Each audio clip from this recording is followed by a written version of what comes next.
Indonesia yang ada di mana saja di Nusantara.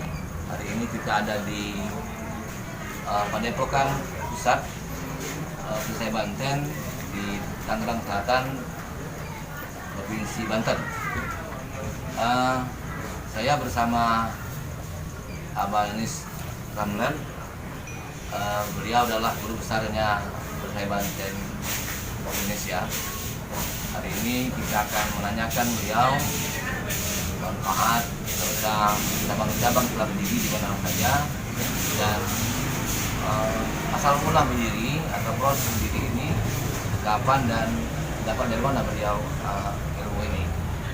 Saya juga ditemani oleh saudara saya Randy. Beliau adalah penjasa dari Palembang, salah satu guru penjasa di Palembang, di tepatnya di Kecamatan Jawi. Assalamualaikum Mbak Hamis. Kami dari Palembang ingin menanyakan sedikit tentang sejarah ataupun cikal bakalnya berdirinya Perisai Banten yang ada di Indonesia ini. Terus kita akan menanyakan juga cabang-cabang yang sudah ada di Indonesia serta manfaat dan fadilahnya Perisai Banten. Demikian, Mbak. Assalamualaikum warahmatullahi wabarakatuh. Ya, silakan, Mbak. Assalamualaikum warahmatullahi wabarakatuh. Waalaikumsalam warahmatullahi wabarakatuh. Saya Yonis Ramli, guru besar pendiri Perisai Banten. Menjelaskan tentang sejarah secara pribadi, tentunya awalnya secara pribadi saya terlahir mendapat gemblengan bimbingan langsung secara spiritual pertama oleh orang tua kandung saya sendiri, terus kemudian dilanjutkan bimbingan spiritual kepada yang sampai saat ini masih menjadi guru saya, yaitu Syekh Ahmad Sohibul Wafa Tajul Arifin atau lebih dikenal dengan Abah Anom. Dari beliaulah saya kemudian mendapat bimbingan secara spiritual melalui metode zikir dan metode peribadatan salat malam dan tirakat-tirakat.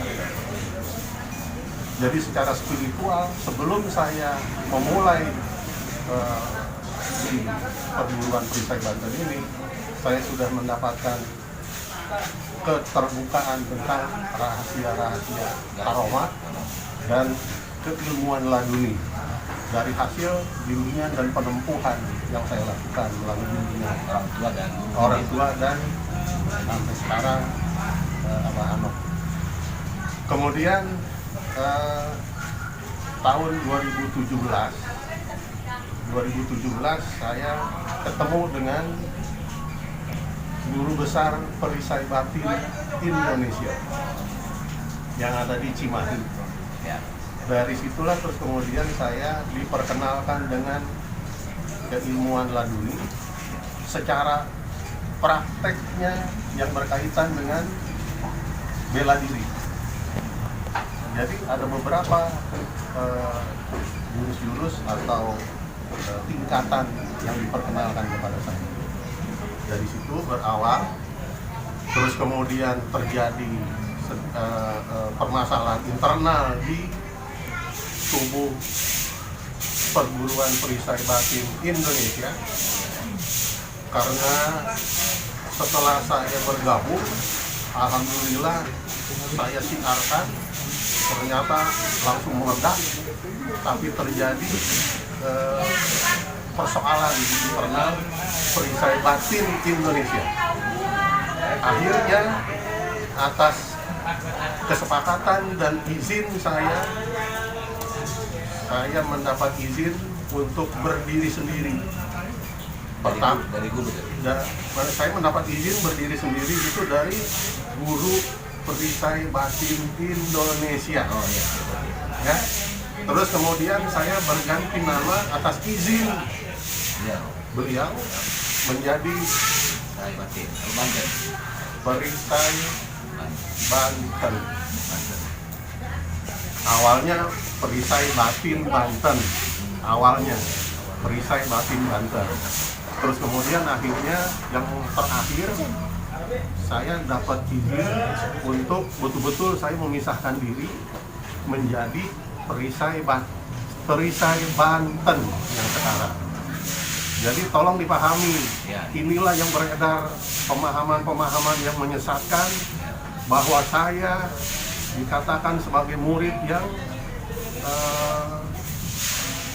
apa tuh namanya? Murtad. Ya. Padahal itu semuanya salah. Saya berdiri sendiri, mendapat izin dan bahkan persetujuan secara tertulis.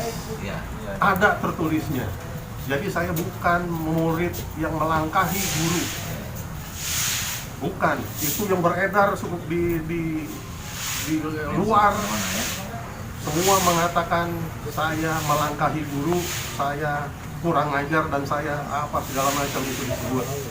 Tapi saya paham bahwa omongan-omongan itu sebenarnya mereka ingin mengambil kesempatan karena mereka ingin berdiri sendiri, kemudian menciptakan alasan-alasan yang supaya semua orang bisa menerima gitu. Terbukti ada beberapa orang yang setelah dipertanyakan jawabannya itu Pak Yonis bisa. Dia berdiri sendiri, dia keluar dari Perisai Banten. Iya, ini murid saya nih. Murid saya, terus kemudian dia keluar dari Perisai Banten, dia berdiri sendiri tanpa restu, tanpa izin, tanpa persetujuan dari saya. Dia keluar, dia berdiri sendiri. Terus semua orang mempertanyakan, jawabannya dia, Pak Yonis dulu bisa. Jadi dia mengambil cerita yang direkayasa sendiri untuk menjadi alasan untuk menguatkan langkah kurang ajarnya dia. Itu yang beredar. Tapi saya udah nggak mau urusin yang semacam itu. Pandangan saya, langkah saya tetap ke depan. Saya walaupun dijegal, walaupun difitnah, walaupun dijatuhin dengan berbagai macam cara yang beredar sekarang ini, saya tetap ke depan. Saya nggak mau urusin mereka. Saya melangkah, kemudian mereka sibuk dengan dirinya untuk menjegal saya, maka kesimpulannya sampai kapan dia bisa menyusul saya? Karena saya nggak pernah ngurusin mereka, sedangkan mereka sibuk untuk ngurusin saya. Jadi masing-masing aja. Ya, sekarang saya di Perisai Banten mulai 17 Juni kemarin 2019, berawal dari malam di bulan Ramadan, saya didatangi oleh Kanjeng Sunan Bonang, diminta saya untuk ziarah ke tempat beliau. Kemudian setelah Lebaran, yaitu 17 Juni 2019, saya ziarah di sana. Terus kemudian di sanalah berawal sejarahnya Perisai Banten yang berbeda dengan yang sebelumnya. 17 Juni itu saya disaksikan oleh juru kuncinya makam Sunan Bonang. Jadi ada saksi hidup. Ada saksi hidup di makam Sunan Bonang. Kemudian memang juru kunci ini dia punya kemampuan kasyaf karena dia masih keturunan dengan Sunan Kalijaga, sehingga dia bisa menyaksikan kehadiran secara spiritual dari Sunan Bonang, terus kemudian kehadiran dari Sunan Kalijaga, dan hadirnya guru saya yaitu Abah Hanom, dan kemudian hadirnya Syekh Abdul Qadir Jailani pada saat itu.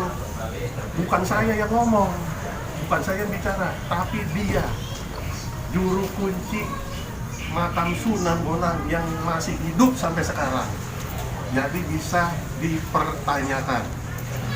Pada saat 17 Juni itu, disitulah saya mendapat pengesahan tentang keilmuan ucap nyata dari Kanjeng Sunan Kalijaga dan kemudian pengesahan dari Kanjeng Sunan Bonang, sehingga Perisai Banten mulai 17 Juni langsung dari Kanjeng Sunan Kalijaga dan Sunan Bonang yang disaksikan langsung oleh juru kunci yang masih hidup sampai sekarang, bisa dipertanyakan.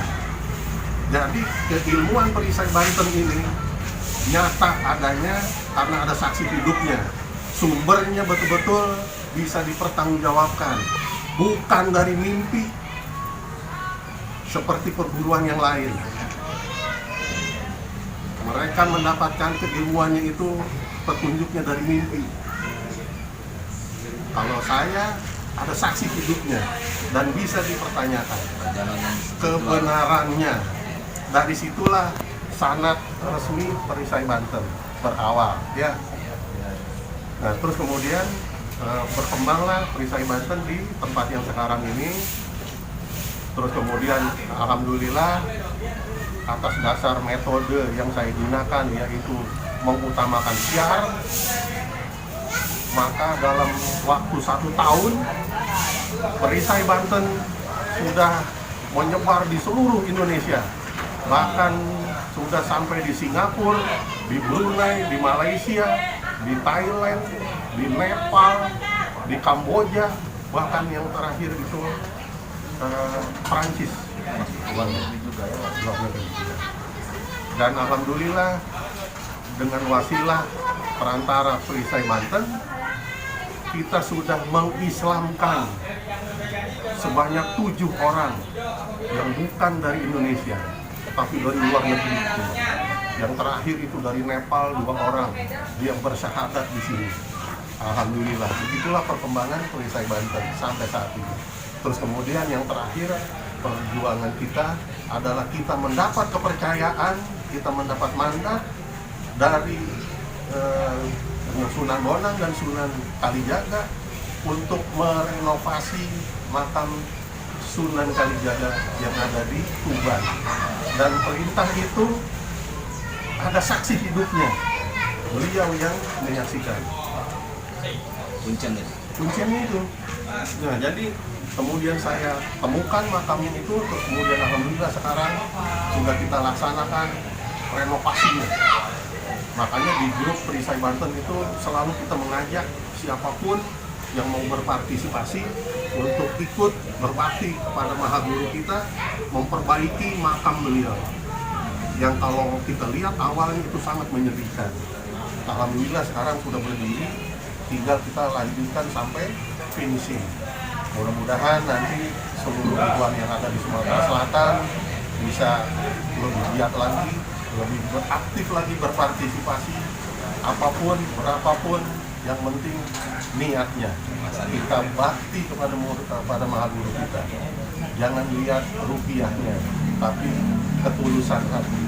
Insya Allah kita akan mendapat restu dari Maha Guru sehingga aliran karomah kepada kita menjadi semakin lancar. Perlu diketahui, perlu dipahami bahwa perguruan Perisai Banten bukan perguruan tenaga dalam, bukan.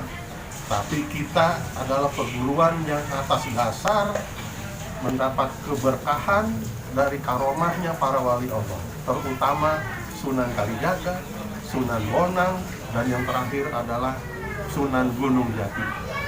Nah, berkembangnya keilmuan kita yang berawal hanya berupa ilmu laduni, sekarang alhamdulillah sudah berkembang dengan keilmuan yang baru, yaitu keilmuan asma dari karomahnya para wali Allah. Dan ini baru mulai bulan Juli kemarin. Diawali dengan kewajiban terhadap saya untuk melakukan tirakat-tirakat, dan alhamdulillah sudah saya selesaikan, sehingga keilmuan ini sudah bisa kita manfaatkan. Mbak saya potong sedikit. Bagi yang non muslim bisa? Ya. Bagi yang non muslim bisa diberikan pengisian tapi hanya tingkat murid. Karena tingkat murid tidak perlu ada amalan apapun. Jadi cukup dia ditempel untuk pengisian, dia langsung bisa mendapat manfaat bela diri. Selain manfaat bela diri, artinya serangan musuh, manfaat apa lagi Pak yang dapat dari Perisai Banten? Ya, Perisai Banten ini sebagaimana tadi sudah dijelaskan bahwa bukan keilmuan tenaga dalam, ini bersifat karomah karena sumber keilmuan kita adalah dari para wali Allah. Para wali Allah itu diberikan karomah namanya. Kalau zaman Nabi diberikan mukjizat. Kalau zaman para wali seperti sekarang diberikan karomah. Nah, kita sebagai murid beliau, kita mendapatkan kemanfaatan karomah itu. Manfaatnya itu bukan cuma untuk bela diri saja. Banyak sekali, seluruh masalah kehidupan manusia. Apakah itu penyakit, apakah itu masalah rumah tangga, apakah itu masalah pekerjaan, apakah itu masalah perdagangan, apakah itu masalah kejahatan-kejahatan atau perbuatan zalim makhluk-makhluk gaib, dan apapun itu yang menjadi masalah semua manusia, insya Allah dengan karomah bisa menjadi jalan keluarnya. Yang penting adalah prinsipnya, tidak ada warid tanpa ada wirid. Warid adalah keajaiban. Tidak akan ada keajaiban apabila kita tidak mau wirid. Jadi saya jadi begini Pak, artinya setelah mereka diisi, artinya tadi ada wiridan untuk ada. Jadi seperti yang tadi saya jelaskan, hanya untuk tingkat murid, tidak perlu ada wirid, karena tingkat murid ini sepenuhnya atas dasar kemampuan dari gurunya. Nah, sedangkan tingkat guru ini wajib melaksanakan wirid. Wiridnya itu ada. Ya, kalau gitu, cabang-cabang mana? Tadi saya sudah jelaskan di seluruh Indonesia udah ada semua, dari Aceh sampai ke Papua, bahkan udah sampai di luar negeri. Kalau di jumlah mungkin murid kita nih udah sekitar 10 ribuan barangkali. Karena banyak yang belum tercatat. Ya karena sekarang katanya anggota itu akan ada konek dengan pihak perbankan ya. Nah, sekarang ini kita sedang menertibkan tingkat guru, yaitu semua tingkat guru wajib punya sertifikat dari pusat. Ya. Hati-hati, jangan coba-coba melakukan penyimpangan terhadap ketentuan ini. Kalau saya temukan, insya Allah akan saya proses secara hukum. Kemudian semua tingkatan, baik itu tingkat murid maupun tingkat guru, selanjutnya akan kita buatkan kartu anggota resmi. Selama dia pegang kartu anggota, berarti dia menjadi murid Perisai Banten. Kalau dia tidak mau urus kartu anggotanya, maka dia dianggap sudah mengundurkan diri. Ya, terima kasih Pak atas perjumpaan hari ini. Untuk ada satu lagi nih. Ini ketika setelah diisi, apakah guru besar bisa narik lagi? Dan hanya anak nakal. Ya. Gitu. Yang punya mandat untuk mengaktifkan aliran karomah itu adalah guru besar. Yang punya mandat untuk menarik kembali adalah guru besar. Jadi seandainya ada murid-murid dimanapun yang sudah dilakukan pendekatan tapi dia tidak mau berubah, terus kemudian dikasih ancaman tidak mau berubah juga, cukup sampaikan ke saya namanya secara jelas.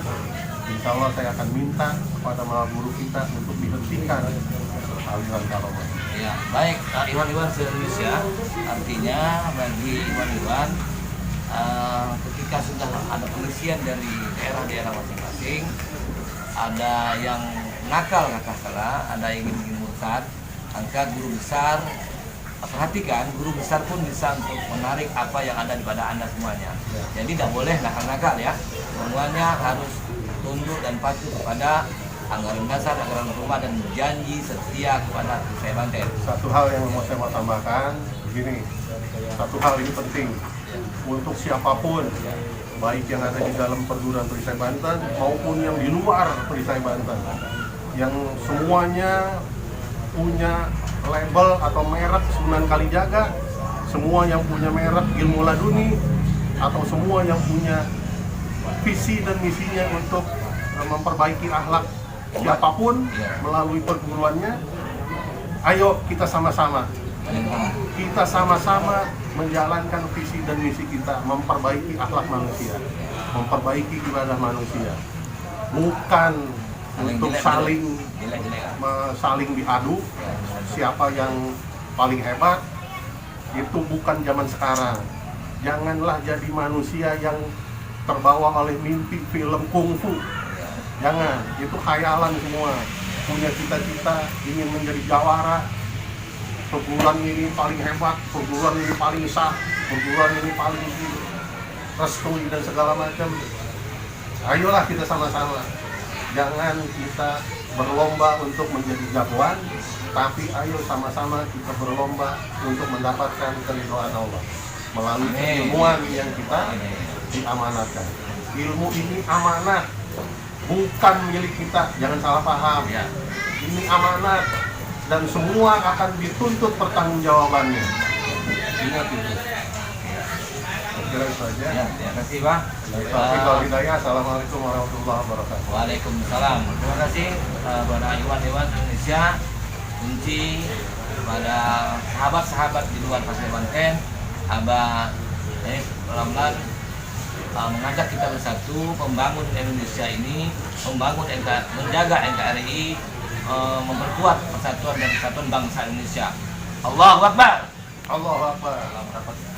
Assalamualaikum warahmatullahi wabarakatuh. Waalaikumsalam.